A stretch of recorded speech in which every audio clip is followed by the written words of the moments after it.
A man in Trumbull, Connecticut said it felt like he had won the lottery when he discovered a bag with nearly $5,000 in cash lying in a parking lot. Since no one was around, he decided to keep it. 3 months later, he was being charged with larceny. It turns out that the bag was found just outside the bank.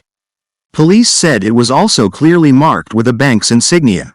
The bag contained cash from the town's tax department. There were also numerous documents inside identifying the town of Trumbull as the rightful owner of the cash. According to the Trumbull police, an employee of the tax collector's office was on their way to make a delivery to the bank branch. But upon arriving at the bank to make a deposit during regular business hours, they were unable to locate the bank deposit bag. The employee then reported the missing funds. Over the next several months, detectives with the Trumbull Police Department obtained search warrants, reviewed multiple surveillance videos from local businesses, and conducted numerous interviews. They discovered that the bag had been inadvertently dropped on the ground outside of the bank and the man had picked it up. Officers were later able to identify the suspect. Once he was contacted by police, he turned himself in. When police eventually interviewed the 56-year-old man, they said he acknowledged being at the bank that day and taking the bag. He told them that he believed he had no obligation to return the bag to its rightful owner. He also contends he didn't steal the money and didn't notice anything inside the bag indicating who the owner was. He said, "It's not like this was planned out. I walked out onto the parking lot, saw something on the ground and there was no one around, so I picked it up. It's not like I stole something. If I knew I was in the wrong, I would have given it right back. I didn't think I was doing anything wrong. Everything was in the moment and it was like I hit the lottery, that was it." A city spokesperson said that the procedure for making bank deposits is that an employee never travels there alone. She said they are always escorted by the police in a police car when they make a deposit. They don't go to the bank alone. Of course, they will be further investigating why this employee did not follow procedure. As for the man who found the money, he is also a local business owner. He said he has never had a criminal record and his customers can vouch for his integrity. He was also quite vocal about the arrest. He said, "This is like a crock of bologna. I found money, and now it's probably going to cost me money." Just think, if he had simply returned the money, he would have been the local hero. Instead, he was arrested and charged with third-degree larceny. That's a felony punishable by up to 5 years in prison and up to $5,000 in fines.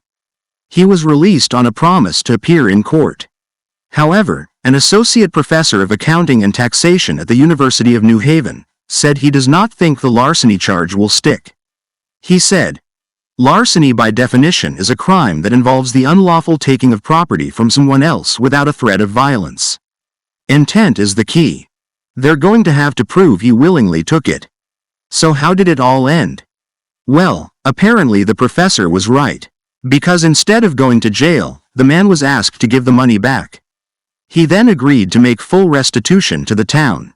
His attorney later confirmed that he had turned over a check to the tax office for a total of $4,761.04. That was the exact amount that was in the bag. This raises the obvious question: what should you do when you find a lot of money? While state and local laws may vary, the procedures are pretty much the same. If you find money and there is an ID or something to identify the rightful owner, you cannot legally keep the cash. So legally, this man could not keep the money. But what if there is no ID? Then the laws usually require that a person who finds money, especially amounts of $100 or more, turn it over to the local police. Depending on the jurisdiction, the law might authorize the police to return the money to the finder if no one claims it after a number of months. But what if it's an outrageous amount like $500,000? Well, then you risk dealing with a dishonest cop who might call up one of their friends to claim that prize. But at least you felt good doing the right thing. Right?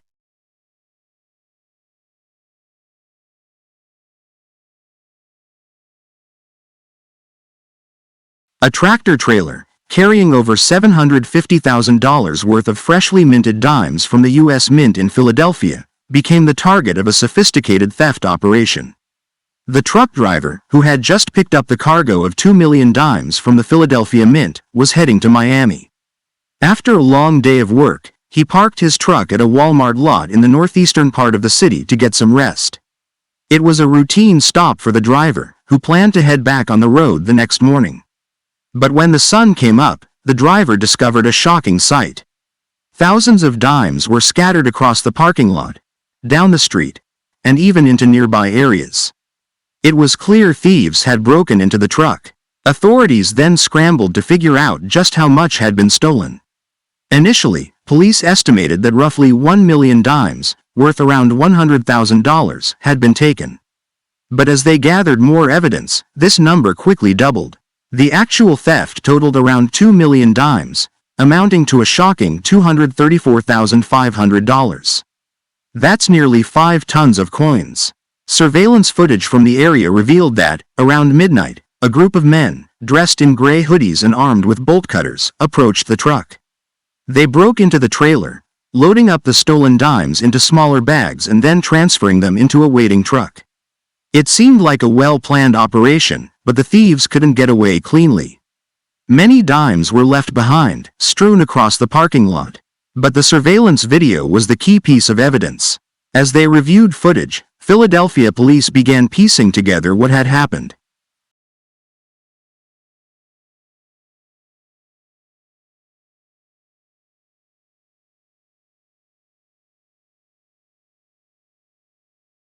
It was also revealed that this wasn't an isolated incident.